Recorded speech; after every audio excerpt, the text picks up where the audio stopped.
Good morning student. நம்ம இன்னைக்கு projection of பிளேன்ஸில் இன்னொரு பிக் கொஸ்டினை பார்க்க போகிறோம். வாங்க சம்முக்கு போவோம்.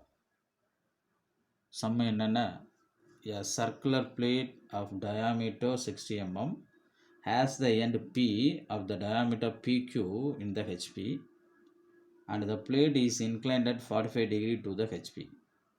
Draw its projection when the diameter PQ appears to be inclined at 60 degree to the VP in the top view. இதான் சம்மு. நான் வழக்கமாக உங்களுக்கு சொல்கிற விஷயங்கள். ஒரு சம்மை சால்வ் பண்ணுறதுக்கு முன்னாடி பேசிக்ஸை நல்லா தெரிஞ்சுக்கங்க. அது ஒவ்வொரு லெக்சனுடைய ஆரம்பத்துலேயும் இருக்கும்.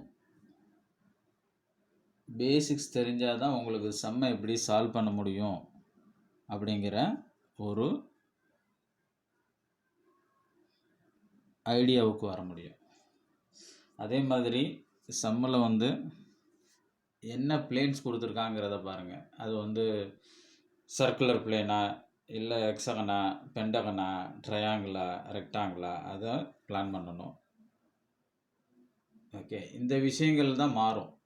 ஓகே, அப்போ பிளேன்ஸ் மாறலாம். அதாவது பிளேன்ஸோட ஷேப்ஸ். அடுத்தது பிளேன் சர்ஃபேஸ் இன் ஹெச்பியா விபியாங்கிறத பாருங்கள். தென் அதுக்கப்புறம் என்ன கண்டிஷனில் அந்த பிளேன் ஹெச்பியில் ரெஸ்ட் ஆகுது ஆர் விபியில் ரெஸ்ட் ஆகுதுங்கிறத பாருங்கள். இதை பொறுத்து ஸ்டேஜ் 1, தென் அப்புறம் ஹெச்பி இன்க்ளினேஷனை வச்சு ஸ்டேஜ் 2, தென் விபி இன்க்ளினேஷனை வச்சு ஸ்டேஜ் 3 கம்ப்ளீட் பண்ணணும். ஓகே, இதுதான் பேசிக். ஓகே, அப்போ இதை நல்லா புரிஞ்சுக்கிட்டீங்க அப்படின்னோன்னா எந்த சம்மையும் நீங்கள் சால்வ் பண்ணிடலாம். அப்போ இந்த சம்மில் என்ன சார் அப்படின்னோன்னா, ஒரு சர்க்குலர் பிளேட்டை கொடுத்துருக்கான். Plate or plane. Okay, circular plane இருக்குது. அப்போ என்ன சொல்கிறான்னா சம்மில் a circular plate of diameter 60 mm. Okay, ஒரு சர்க்குலர் பிளேனுடைய பிளேனை இங்கே பிளேட்னு சொல்கிறான். டயாமீட்டர் எவ்வளோன்னு சொல்கிறான்னா 60 mm. அதனோட விட்டம் 60 mm. Has the end P of the diameter PQ in the HP. அதாவது டயாமீட்டரை இங்கே PQன்னு சொல்கிறான். டயாமீட்டர் PQவில் அதனோட எண்டு P ஹெச்பியில் இருக்குங்கிறான். Okay, and the plate is inclined at 45 degree to the HP. எப்போ எண்டு P ஹெச்பியில் இருக்கும் அப்படின்னோன்னா when it is inclined 45 degree to the HP. அதாவது ஹெச்பிக்கு 45 டிகிரி கோணத்தில் இருக்கும்போது டயாமீட்டர் PQவில் பியை மையமாக வச்சு அந்த பிளேட் ஹெச்பிக்கு 45 டிகிரி இன்க்ளைண்டாக இருக்குன்னு சொல்கிறான். ரைட்டுங்களா? Draw it's projection when the diameter PQ appears to be inclined at 60 degree to the VP in the top view அப்படின்னா, அதே டயாமீட்டர் PQ விபிக்கு 60 டிகிரி கோணத்தில் டாப் வியூவில் தெரிஞ்சால் அதனோட ப்ரொஜெக்ஷன் என்ன. That's all. இவ்வளோ தான் சம்மு. ஓகே, இப்போ சம்மு நல்லா உங்களுக்கு புரிஞ்சிருக்கும். இப்போ நான் சொன்னதை ஒரு பிளேனை வச்சு உங்களுக்கு எக்ஸ்பிளைன் பண்ணிவிட்டு தென் இந்த சம்மை எப்படி சால்வ் பண்ணுறது அப்படிங்கிறத பார்ப்போம். ஓகே, இதனோட ஆன்சர் இங்கே கொடுத்தாச்சு. இதுதான் ஆன்சர். ஓகேங்களா? சம்மை முதல்ல புரிஞ்சுக்குவோம். சம்மை புரிஞ்சுக்கிறதுக்காக உங்களுக்கு நான் ஒரு சர்க்குலர் பிளேட்டை வச்சு உங்களுக்கு ஒரு டெமோ சொல்லிவிட்டு தென் அப்புறம் எப்படி இந்த ஆன்சரை சால்வ் பண்ணுறதுங்கிறத பார்ப்போம். ஓகே, இப்போ பாருங்கள், இதுதான் பிளேட்டு, சர்க்குலர் பிளேட். ஓகேங்களா? ஓகே, இதனோட டயாமீட்டர் நம்ம என்னென்னு வச்சுருக்கோம், PQன்னு வச்சுருக்கோம். அவன் சம்மில் சொல்லிட்டான் டயாமீட்டர் PQ அப்படின்னு சொல்லிட்டான். ஓகேங்களா? இதில் இருக்கிற ஒவ்வொரு டிவிஷனுமே டயாமீட்டர் தான். ரைட்டுங்களா? இதில் பாதி டயாமீட்டரில் பாதியை நம்ம என்னென்னு சொல்கிறோம், ரேடியஸ், ஆரம்னு சொல்கிறோம். ஓகேங்களா? சம்மில் டயாமீட்டர் PQன்னு சொன்னதுனால நான் என்ன பண்ணுறேன்னா டயாமீட்டரை PQ அப்படின்னு நேம் கொடுத்துருக்கேன். இன்கேஸ் அவன் சொல்லலை அப்படின்னோன்னா டயாமீட்ரு அது நேம் கொடுக்குறது வந்து நம்மளோட வில்லிங் தான், ரைட்டுங்களா?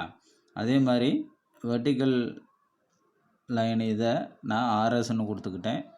தென் ரிமைனிங் டிவிஷன் எல்லாம் 1 2 3 4 5 6 ஓகே 7 8 அப்படின்னு கொடுத்துருக்கேன். நேம் கொடுக்குறது வந்து நம்மளுடைய வில்லிங் தான், அது எது வேணுமாவும் இருக்கலாம். ஓகே, இந்த செம்மை பொறுத்த வரைக்கும் டயாமீட்டர் பிக்யூன்னு சொன்னதுனால நான் என்ன பண்ணுறேன்னா டயாமீட்டர் மட்டும் பிக்யூன்றதை தெளிவாக கொடுத்துக்கோங்க. சப்போஸ் ஏபின்னா டயாமீட்டர் என்னன்னு கொடுக்கணும், ஏபி. டயாமீட்டர் 1 2னா 1 2ன்னு கொடுத்துக்கணும். அவன் ஸ்டேட்மெண்ட்டில் நேமை கொடுத்துட்டானா அதை தான் நம்ம ஃபாலோ பண்ணணும், இல்லைன்னா நேம் கொடுக்குறது நம்மளோட வில்லிங். ஓகே, அப்போ என்ன சொல்கிறான், இந்த சர்க்குலர் பிளேட்டு அதனோட டயாமீட்டர் எவ்வளவு 16 சொல்கிறான். அப்போ இந்த பிக்யூனுடைய அளவு எவ்வளோ சார் அப்படின்னோன்னா 60 mm, ரைட்டுங்களா? அதில் எண்டு பி வந்து என்ன சார் அப்படின்னோன்னா ஹெச்பியில் இருக்குது அப்படின்னு சொல்கிறான். ஓகேங்களா? அப்போ பிளேன் இன் ஹெச்பி அப்படின்னோன்னா நம்மளுக்கு அசம்ஷன் என்ன, பிளேன் சர்ஃபேஸ், இந்த plane surface parallel to HP, ரைட்டுங்களா? அப்போ plane surface parallel to HP அப்படின்னோன்னா பிளேனோட பொசிஷன் இப்படி தான் இருக்கும். அப்போ இந்த பொசிஷனில் நம்மளுக்கு ட்ரூ ஷேப் வந்து இதனோட டாப் வியூவில் தான் தெரியும். ட்ரூ ஷேப் அப்படிங்கிறது அதனுடைய உண்மையான வடிவம். அப்போ சர்க்குலர் பிளேனோட உண்மையான வடிவம் இந்த சர்க்கிள் வந்து எந்த வியூவில் நம்மளுக்கு கிடைக்கும்னா இதை டாப்லேருந்து பார்க்குறப்ப தான் கிடைக்கும், ரைட்டுங்களா? அப்போ ஸ்டேஜ் 1ல் இதனோட டாப் வியூவை வரைஞ்சிட்டு ஓகே அந்த டாப் வியூலேருந்து நம்ம என்ன பண்ணணும் அப்படின்னோன்னா ப்ரொஜெக்ட் பண்ணி ஃப்ரண்ட் வியூவை கம்ப்ளீட் பண்ணணும். ஓகே, அப்போ அதே சமயம் இந்த சர்க்கிளை என்ன பண்ணுறோம் அப்படின்னோன்னா இதுக்கு வந்து எட்ஜஸ் இல்லை, அதனால் ஜென்ரேட்டர்ஸை டெவலப் பண்ணணும். அதனால் இந்த சர்க்கிளை நான் என்ன பண்ணுறேன் அப்படின்னோன்னா 12 ஈக்குவலாக பிரிச்சுக்கிறேன். மினிமம் 8ஆக பிரிக்கணும், ஓகேங்களா? மேக்ஸிமம் 12. ஓகே, 8 டிவிஷனாகவும் நீங்கள் என்ன பண்ணிக்கலாம், பிரிச்சுக்கலாம். ஓகே, மினிமம் 8 இருக்கணும், மேக்ஸிமம் 12 இருக்கணும். இது வந்து உங்களுக்கு ஒரு சர்க்கிளை 8 டிவிஷன் 12 டிவிஷனாக எப்படி பிரிக்கிறதுங்கிறத என்னோடய சேனலில் ப்ளேலிஸ்ட்டில் ஜாமெட்ரிக்கல் கன்ஸ்ட்ரக்ஷன் டாப்பிக்கில் ஓகே லெக்சர் 2ல் தெரிஞ்சுக்கலாம். அந்த லெக்சர் 2வை பார்த்தீங்க அப்படின்னா ஒரு சர்க்கிளை எப்படி 8 டிவிஷனாகவும் 12 டிவிஷனாகவும் பிரிக்கிறது அப்படிங்கிறத எக்ஸ்பிளைன் பண்ணியிருப்பேன். ஓகே, அப்போ இந்த கான்செப்ட் படி நம்மளுக்கு பேசிக் ஸ்டேஜ் 1 ஓவர், ரைட்டுங்களா? ஓகே, ஸ்டேஜ் 1ல் முதல்ல ட்ரூ ஷேப் வந்து நம்மளுக்கு டாப் வியூவில் தெரியும். டாப் வியூவை வரைஞ்சிட்டு டாப் வியூவில் அந்த சர்க்கிள் வந்து 60 mm டயாமீட்டரில் இருக்கணும், ஓகேங்களா? அந்த டாப் வியூவை கம்ப்ளீட் பண்ணி டாப் வியூலேருந்து ப்ரொஜெக்ட் பண்ணி ஃப்ரண்ட் வியூவை கம்ப்ளீட் பண்ணுறோம். ஃப்ரண்ட் வியூ லைனாக இருக்கும். இது ஸ்டேஜ் 1. ஸ்டேஜ் 2ல் ஹெச்பி இன்க்ளினேஷன். அப்போ ஹெச்பி இன்க்ளினேஷன் எவ்வளோ சார் சம்மில் கொடுத்துருக்காங்கன்னா 45 டிகிரி. ஓகே, அப்போ when it is inclined 45 degree to the HP it should be stand on end P of diameter PQ. அதாவது ஹெச்பியில் 45 டிகிரி இன்க்ளைண்டாக இருக்கிறப்ப இந்த பிளேன் வந்து இந்த டயாமீட்டர் பிக்யூவில் பியில் வந்து ஸ்டாண்ட் ஆகும் அப்படின்னு சொல்லியிருக்கிறான். ஓகே, அப்போ என்ன இதுக்கு கான்செப்ட், அப்போ நீங்கள் வந்து பிளேனோட பொசிஷன் இப்படி தான் இருக்கணும், இப்படி இருந்தால் தான் ஓகே இது ஹெச்பிக்கு இன்க்ளைண்டாக இருக்கிறப்ப it should be stand on B, ரைட்டுங்களா? ஓகே, இந்த பொசிஷனில் இப்படி இருந்தால் தான் ஹெச்பிக்கு 45 டிகிரி இன்க்ளைண்டாக இருக்கிறப்ப இது வந்து பியில் இருக்கும். நீங்கள் பாட்டும் பொசிஷன் என்ன பண்ணிடக்கூடாது, இப்படி திருப்பிடக்கூடாது, ஓகேங்களா? இப்போ பாருங்கள், இப்போ வந்து உங்களுக்கு பி எங்கே வந்துடுது, கீழே வந்துடுது, ரைட்டுங்களா? ஓகே, கீழே வந்துடுச்சுன்னா இப்போ இந்த சைடு என்ன ஆயிடுச்சு எஸ்ஸு, இந்த சைடு என்ன சார் அப்படின்னோன்னா 6. இப்போ இப்படி இப்போ ஹெச்பிக்கு இன்க்ளைண்டாக இருக்கிறப்ப it should be stand on எஸ்ன்னு ஆகிடும். சம்மில் என்ன சொல்கிறான் அப்படின்னோன்னா ஹெச்பிக்கு 45 டிகிரி கோணத்தில் இருக்கும்போது டயாமீட்டர் பிக்யூ வந்து பியில் நிற்குது அப்படிங்கிறாப்புல சொல்லியிருக்கான். ஓகே, அப்போ ஓகே அதுக்கு தகுந்தாப்புல பிளேனை என்ன பண்ணுறோம் அப்படின்னோன்னா வரைஞ்சி ஓகே பிக்யூ வந்து ஹரிசாண்டலில் வர்றாப்புல செட் பண்ணிக்கிறோம். ஓகேங்களா? டயாமீட்டர் PQ வந்து ஹரிசாண்டலில் செட் பண்ணுறாப்புல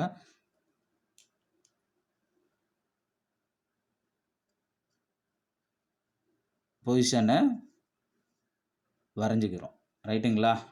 ஓகே. இதுலேருந்து டாப் அண்ட் ஃப்ரண்ட் வியூவை கம்ப்ளீட் பண்ணோம் அப்படின்னோன்னா stage 1 over. Okay.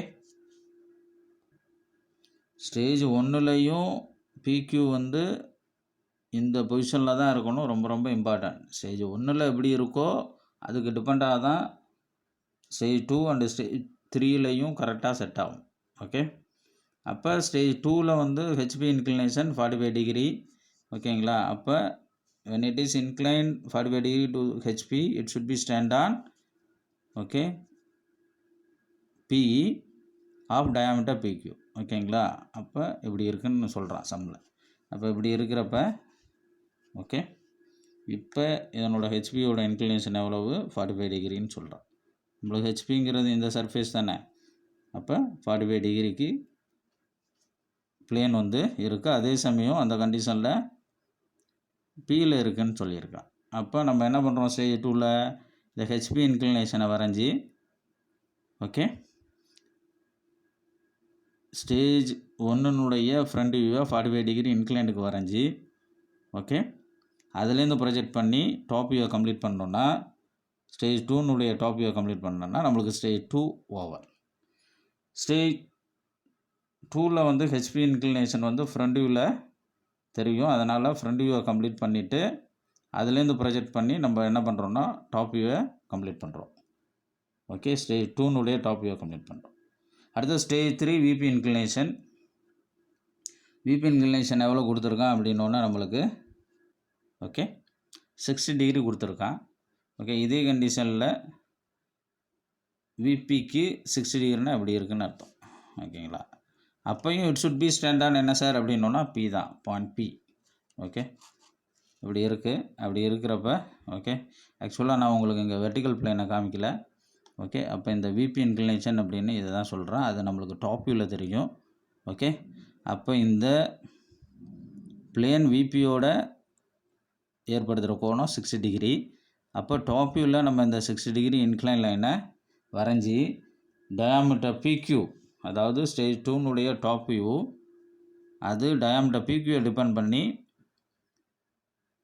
VP inclination 60 டிகிரியில் அப்படியே ஸ்டேஜ் 2னுடைய டாப் வியூவை பேஸ் பண்ணிவிட்டு அதுலேருந்து ப்ரொஜெக்ட் பண்ணி நம்ம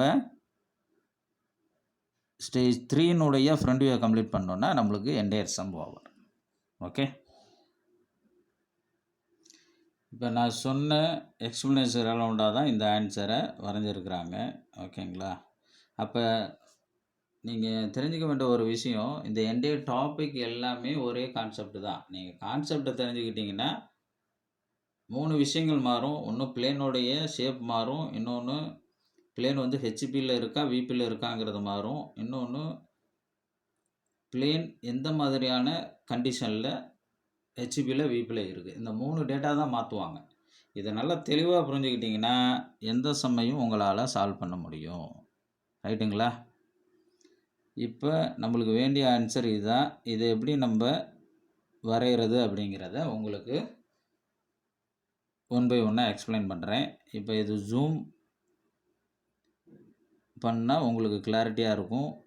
இந்த பொசிஷனில் உங்களுக்கு வந்து அவ்வளோ விசிபிளாக இல்லை. அதனால் நான் என்ன பண்ணுறேன் அப்படின்னா 2 ஸ்டேஜாக உங்களுக்கு எக்ஸ்பிளைன் பண்ணுறேன். முதல்ல ஸ்டேஜ் 1 ஸ்டேஜ் 2வை எக்ஸ்பிளைன் பண்ணுறேன். அடுத்தது ஸ்டேஜ் 3யை எக்ஸ்பிளைன் பண்ணுறேன். ஓகே. முதல்ல டிராஃப்டர் எடுத்துகிட்டு என்ன பண்ணுறேன் அப்படின்னா ஒரு ரெஃபரன்ஸ் லைன் ஹரிசாண்டல் லைன் வரைகிறேன். அதுக்கு பேர் XYன்னு கொடுத்துக்கிறேன். இந்த XYக்கு மேலே உள்ளதெல்லாம் ஃப்ரண்ட் வியூ, XYக்கு கீழே உள்ளது எல்லாமே டாப் வியூ. இது உங்களுக்கு ஆல்ரெடி தெரிஞ்சது தான். அப்போ பிளேன் இன் ஹெச்பி அப்படிங்கிறதுனால plane surface parallel to HP. அப்போ நம்மளுக்கு ட்ரூ ஷேப் டாப் வியூவில் தெரியும். அதனால் நான் முதல்ல என்ன பண்ணுறேன் அப்படின்னா டாப் வியூவை கம்ப்ளீட் பண்ணுறேன். ஓகே. அப்போ இதனுடைய அளவு எவ்வளோ சார் அப்படின்னா டயாமீட்டர் எவ்வளவு அப்படின்னா 60. ஓகே. அப்போ நான் காம்பஸில் என்ன பண்ணுறேன் அப்படின்னா ஒரு 30 mm அளவு எடுத்துக்கிறேன். ஓகே. அளவு எடுத்துக்கிட்டு என்ன பண்ணுறேன் அப்படின்னா ஒரு பாயிண்ட் சென்டர் வச்சு என்ன பண்ணுறேன் அப்படின்னா இந்த சர்க்கிளை கம்ப்ளீட் பண்ணிக்கிறேன். ஓகே ஓகேங்களா. இப்போ சர்க்கிளை கம்ப்ளீட் பண்ணிவிட்டு இதை 12 டிவிஷனாக பிரிச்சுக்கிட்டு ஓகே இந்த எண்டை பின்னு செட் பண்ணிக்கிறேன். இது Q ஓகே, இது R, இது S அப்படின்னு செட் பண்ணிவிட்டு இது 1 2 3 4 5 6 7 8ன்னு செட் பண்ணிக்கிறேன். ஓகே, டயாமீட்டர் பிக்யூன்னு கொடுத்துருக்கிறனால இது கண்டிப்பாக பிக்யூன்னு தான் இருக்கணும். சப்போஸ் ஏபின்னா ஏபின்னு நோட் பண்ணிக்கோங்க. அவன் நேமை கொடுக்கலன்னா நேம் கொடுக்குறது நம்மளுடைய விருப்பம்தான். அவன் சம்மில் வந்து டயாமீட்டருக்கு பிக்யூன்னு கொடுத்ததுனால நம்ம பிக்யூன்னு கொடுத்துடணும். ஓகேங்களா. ஓகே, தென் டிராஃப்டர் எடுத்து என்ன பண்ணுறேன் அப்படின்னா இந்த டாப் வியூவை முடித்தாச்சு. டாப் வியூ அப்படின்றதுனால எல்லா நம்பர்ஸும் பிளைனு. தென் டாப் வியூ முடித்ததும் என்ன பண்ணுறேன்னா ஒவ்வொரு பாயிண்ட்லேருந்தும் வெர்டிக்கல் ப்ரொஜெக்ஷன் லைனை வரைகிறேன். இப்போ இந்த சம்மில் வந்து சர்க்கிளில் 12ஆக டிவைட் பண்ணியிருக்கோம். நீங்கள் வந்து 8 டிவிஷனாகவும் பண்ணிக்கலாம். மினிமம் வந்து 8 டிவிஷன் இருக்கணும், அதை ஞாபகம் வச்சுக்கோங்க. ஓகே, இந்த சம்மில் 12 டிவிஷனாக பிரிச்சுருக்குறோம். ஓகே,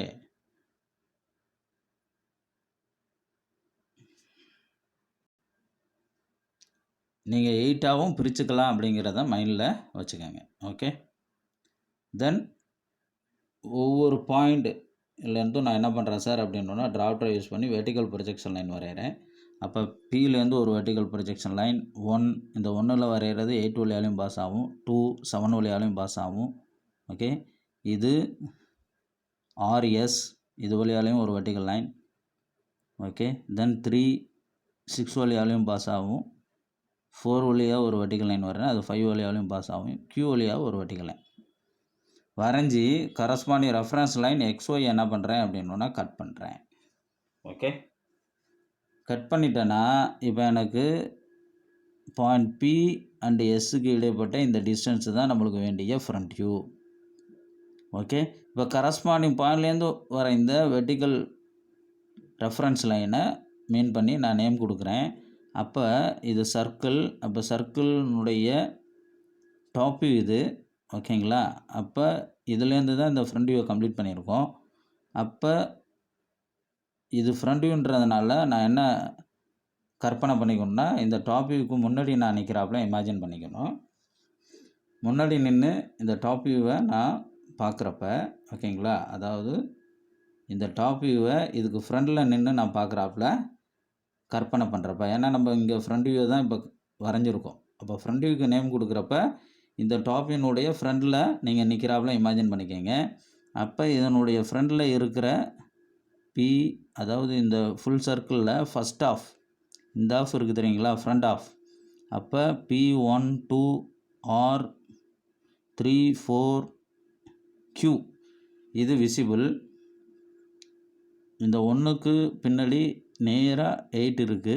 அப்போ இந்த 1 8ஐ மறைச்சிரும், 2 7ஐ மறைச்சிரும். ஓகே, R வந்து Sஐ மறைச்சிரும், 3 வந்து 6ஐ மறைச்சிரும், 4 5ஐ மறைச்சிரும். இல்லை, Q வந்து விசிபிள். அப்போ பேக் ஹேண்ட் வந்து இந்த 8 7 S 6 5 இந்த 5 பாயிண்ட்டும் ஹிடன். அதனால் அதுக்கு நேராக அது ஹிடன்றதுனால ப்ராக்கெட் பண்ணிக்கிறேன். ரைட்டுங்களா. இந்த பாயிண்ட் P, இது 1 visible 8 hidden, 2 visible 7 hidden, R visible S hidden. Okay, 3 visible 6 hidden, 4 visible 5 hidden, Q visible. ரைட்டுங்களா. அதுக்கு தகுந்தாப்புல ஹிடன் பார்ட் எல்லாத்தையும் என்ன பண்ணிடுறேன் அப்படின்னா ப்ராக்கெட் பண்ணிக்கிறேன். ஓகே, அப்போ நம்மளுக்கு என்ன சார் அப்படின்னா ஸ்டேஜ் 1 வந்து ஓவர். ஓகே, தென் அடுத்து என்ன பண்ணுறேன் சார் அப்படின்னா ஸ்டேஜ் 2. ஸ்டேஜ் 2ல் என்ன பண்ணுறேன் அப்படின்னா ஹெச்பி இன்க்ளினேஷன் எவ்வளவு 45 டிகிரி. ஓகேங்களா. அப்போ நான் என்ன பண்ணுறேன், ஸ்டேஜ் 1க்கும் 2க்கும் ஒரு 20 to 30 mm கேப்பை மெயின்டைன் பண்ணி டிராஃப்டரை யூஸ் பண்ணி ஒரு ப்ரொடக்டரை யூஸ் பண்ணி ஒரு 45 டிகிரி இன்க்ளைன் லைனை வரைஞ்சி அந்த இன்க்ளைன் லைனை ஓகே, ஏன்னா அது ஹெச்பி இன்க்ளினேஷன். ஹெச்பி இன்க்ளினேஷன் நம்ம ஃப்ரண்ட் வியூவில் தெரியும். அதனால் ஃப்ரண்ட் வியூ அப்படிங்கிற ரெஃபரன்ஸ் எனக்கு மேலே உள்ளது. அதனால் ஹெச்பி இன்க்ளினேஷன் 45 டிகிரி வரைஞ்சி இந்த 45 டிகிரி இன்க்ளைன் லைனில் அப்படியே இந்த ஃப்ரண்ட் வியூ ஓகே, இந்த P எஸ் இது அப்படியே என்ன பண்ணுறேன் அப்படின்னா ஒவ்வொரு அளவையும் காம்பஸில் செட் பண்ணி ஓகே இதில் அப்படியே இந்த 45 டிகிரி இன்க்ளைன் லைனில் அந்த ஃப்ரண்ட் வியூ இந்த பிஎஸ்ஸை அப்படியே இதில் பேஸ்ட் பண்ணேன்னா அதுதான் நம்மளுக்கு ஸ்டேஜ் 2னுடைய ஃப்ரண்ட் வியூ. இப்போ அது ஹெச்பிக்கு இன்க்ளைண்டாக இருக்குது. ஓகே,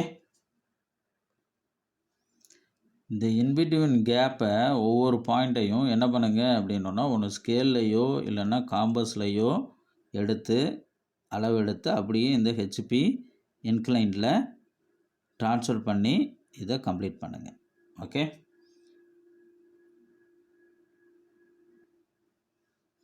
இது ஃப்ரண்ட்ன்றதுனால எல்லா நம்பரும் டேஷில் இருக்கணும். இது ஸ்டேஜ் 2னுடைய ஃப்ரண்ட் வியூன்றதுனால இப்போ இது பி டேஷ் அப்படின்னோன்னா இதை P1 டேஷ்ன்னு நோட் பண்ணிக்கோங்க. இப்போ அடுத்ததாக என்ன பண்ணணும், இந்த ஸ்டேஜ் 2னுடைய ஃப்ரண்ட் வியூலேருந்து ஃப்ரண்ட் வியூனுடைய ஒவ்வொரு பாயிண்ட்லேருந்தும் கரஸ்பாண்டிங் வெர்டிக்கல் லைனை வரைங்க. ஓகே, வரைஞ்சி ஸ்டேஜ் 1னுடைய டாப் வியூனுடைய கரஸ்பாண்டிங் பாயிண்ட் ஒவ்வொன்றுலேருந்து ஹரிசாண்டல் லைனை வரைஞ்சி ரைட்டுங்களா. Okay, corresponding vertical horizontal line meet பண்ணுற பாயிண்ட்டை நோட் பண்ணி நம்ம என்ன பண்ணுறோம் அப்படின்னா okay S1 okay 71 81 P1 11 okay 21 R1 31 41 Q1 51 61 இந்த பாயிண்ட்டை மார்க் பண்ணிவிட்டு இது வழியாக ஸ்மூத் கர்வ் வரைஞ்சோன்னா நம்மளுக்கு ஸ்டேஜ் 2னுடைய டாப் வியூ ஓவர். அடுத்தது ஸ்டேஜ் 3 இதை நம்ம வரையணும். அப்போ ஸ்டேஜ் 3ல் விபி இன்க்ளினேஷன் நம்மளுக்கு டாப் வியூவில் தெரியும். அப்போ விபி இன்க்ளினேஷன் 60 டிகிரி. அப்போ நான் என்ன பண்ணுறேன் அப்படின்னா இந்த ஸ்டேஜ் 2 ஸ்டேஜ் 3க்கு யூனிஃபார்மாக ஒரு 20 to 30 mm கேப்பை மெயின்டைன் பண்ணிவிட்டு ப்ரொடக்டரை யூஸ் பண்ணி ஒரு 60 டிகிரிக்கு ஒரு இன்க்ளைன் லைன் வரைகிறேன். ஓகே, 60 டிகிரி இன்க்ளைன் லைனை வரைஞ்சிட்டு அப்படியே அந்த இன்க்ளைன் லைனில் ஓகே இந்த ஸ்டேஜ் 2னுடைய டாப் வியூ அதில் எஸ்பெஷலி இந்த பிக்யூவை அந்த 60 டிகிரி இன்க்ளைன் லைனில் மேட்ச் பண்ணி ஓகேங்களா. ஓகே, பேஸ்ட் பண்ணி ஓகே அந்த 60 டிகிரி இன்க்ளைன்டு லைனுக்கு சூட்டபுளாக இந்த ஸ்டேஜ் 2னுடைய டாப் வியூவை வரைஞ்சோம் அப்படின்னா ஸ்டேஜ் 3னுடைய டாப் வியூ நம்மளுக்கு கம்ப்ளீட் ஆகிடும். தென் இந்த டாப் வியூவிலேருந்து நம்ம ப்ரொஜெக்ஷன் லைனை வரைஞ்சி ஃபைனல் ஃப்ரண்ட் வியூவை கம்ப்ளீட் பண்ணணும். ரைட்டுங்களா. ஓகே, ஸ்டேஜ் 3னுடைய ஃப்ரண்ட் வியூவை கம்ப்ளீட் பண்ணணும். இதுதான் நம்மளுக்கு டாஸ்க்கு. அப்போ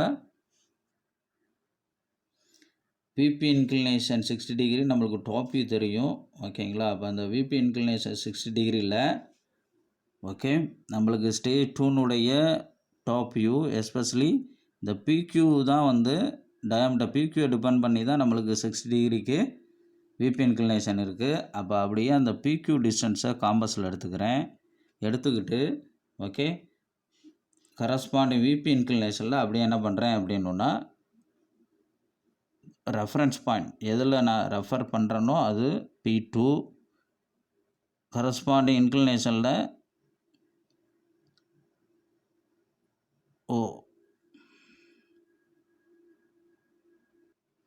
இந்த வேல்யூவை நான் ட்ரான்ஸ்ஃபர் பண்ணுறப்ப ஓகே அப்போ அதர் பாயிண்ட்டு நம்மளுக்கு Q2 கிடச்சிடும். ரைட்டுங்களா. இது ஸ்டேஜ் 3ங்கிறதுனால P1 Q1 இங்கே P2 Q2ன்னு நோட் பண்ணியிருக்கேன். ஓகே, ரைட்டுங்களா. இப்போ நம்ம என்ன பண்ணியிருக்கோம் அப்படின்னா இந்த P1 Q1 இங்கே நம்ம என்ன பண்ணியிருக்கோம் அப்படின்னா P2 Q2வாக ட்ரான்ஸ்ஃபர் பண்ணியிருக்கோம். அடுத்து நம்ம செய்ய வேண்டியது என்னது, இந்த 8151 7161 ஓகே எஸ்ஸு தென் அப்புறம் 11 41 21 31 R1 ட்ரான்ஸ்ஃபர் பண்ணணும். ஓகே, அப்போ இந்த வேல்யூவை ட்ரான்ஸ்ஃபர் பண்ணணும்னா இந்த சென்ட்ரல் லைன் நம்மளுக்கு வேணும். அதுக்காக நான் என்ன பண்ணுறேன் அப்படின்னா இந்த PQ டிஸ்டன்ஸில் இந்த சென்ட்ரு பாயிண்ட் இந்த டிஸ்டன்ஸை நான் என்ன பண்ணிடுறேன்னா காம்பஸில் எடுத்துக்கிறேன். ஓகே, எடுத்துகிட்டு என்ன பண்ணுறேன் அப்படின்னா இந்த P2வை சென்டராக வச்சு ஓகே இதை கட் பண்ணுறேன். எதை இந்த P2Q2வை கட் பண்ணுறப்ப இந்த P2Q2க்கு சென்டர் லைன் கிடச்சிரும். இது வழியால் ஒரு பர்பண்டிகுலர் லைனை வரைஞ்சிக்கிறேன். ரைட்டுங்களா? இந்த லைன் வந்து P2Q2க்கு பர்பண்டிகுலராக இருக்கணும். ஓகே. இப்போ இந்த லைனில் இந்த டிஸ்டன்ஸை ஓகே அதே மாதிரி இந்த டிஸ்டன்ஸை காம்பஸில் ட்ரான்ஸ்ஃபர் பண்ணுறப்ப நம்ம வந்து கரஸ்பாண்டிங் இந்த டிஸ்டன்ஸை என்ன பண்ண முடியும் அப்படின்னா ஓகே ட்ரான்ஸ்ஃபர் பண்ண முடியும். ஓகே. இப்போ இந்த டிஸ்டன்ஸை காம்பஸில் எடுத்துக்கிட்டு இதை சென்டர் மையமாக வச்சுட்டு இங்கே கட் பண்ணுறேன். கட் பண்ண பாயிண்ட்லேருந்து நான் என்ன பண்ணுறேன் அப்படின்னா இந்த P2Q2க்கு பேரலாக ஒரு பர்பண்டிகுலர் லைன் வரைகிறேன். ஓகே. வரைஞ்சிட்டு இந்த டிஸ்டன்ஸ் அதே மாதிரி இந்த டிஸ்டன்ஸ் ரெண்டும் ஈக்குவலாக தான் இருக்கும். அப்போ இந்த டிஸ்டன்ஸ்க்காக நான் என்ன பண்ணுறேன் அப்படின்னா okay corresponding straight to top view இங்கே வந்து இந்த வேல்யூ எடுத்துக்கிறேன். இதே அளவு தான் நம்மளுக்கு இங்கே பாட்டத்துலேயும் இருக்கும். ரைட்டுங்களா? ஓகே. ஏன்னா இது சிம்மெட்ரி, அதனால் எடுத்துகிட்டு வந்து அதை நான் என்ன பண்ணுறேன் அப்படின்னா இந்த பாயிண்ட் மையமாக வச்சு மேலே ஒரு கட் பண்ணுறேன்னா அது 8-2, அதே இது பாட்டத்தில் கட் பண்ணுறேன்னா அது 5-2. ரைட்டுங்களா? இதாட்டம் ஸ்ட்ரெயிட் 2னுடைய சென்டர் இதை மையமாக வச்சு இந்த டிஸ்டன்ஸ் அதே மாதிரி இதுலேருந்து இந்த எண்டு அது மாதிரி இதுலேருந்து இந்த எண்டு இதுலேருந்து இந்த எண்டு இதுலேருந்து இந்த எண்டுன்னு ஒவ்வொரு பாயிண்ட்டையும் ட்ரான்ஸ்ஃபர் பண்ணி அது வழியாக வெர்டிக்கல் லைனை வரைஞ்சி ஓகே கரஸ்பாண்டிங் ஓகே சென்டர்லேருந்து ஒவ்வொரு டிஸ்டன்ஸையும் ஓகே எடுத்து கரஸ்பாண்டிங் வெர்டிக்கல் லைனில் நம்ம கட் பண்ணுறப்ப தேவையான பாயிண்ட்ஸ் கிடச்சிரும். இந்த பாயிண்ட்ஸை இணைக்கிறப்ப நம்மளுக்கு தேவையான ஸ்டேஜ் 3 டாப் வியூ கிடச்சிரும்.